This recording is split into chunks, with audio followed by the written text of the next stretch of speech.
धम्मपद सहस्रवग्गो योच वससतं जीवे दुपन्यो असमाहितो एकांहं जीवितं सेयो पन्यावंतस्स झायिनो।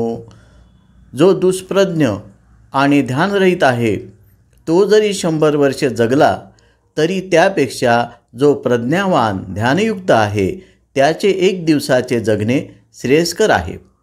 अर्थकथा।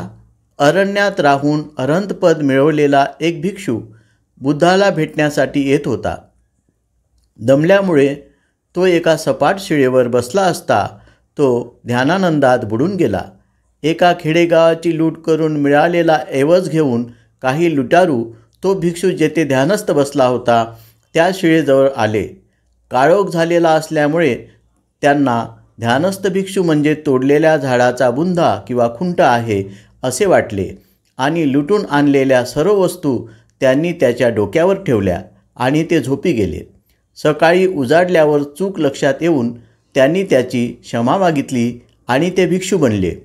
आपल्या गुरु भिक्षूबरोबर ते बुद्धाकडे आले।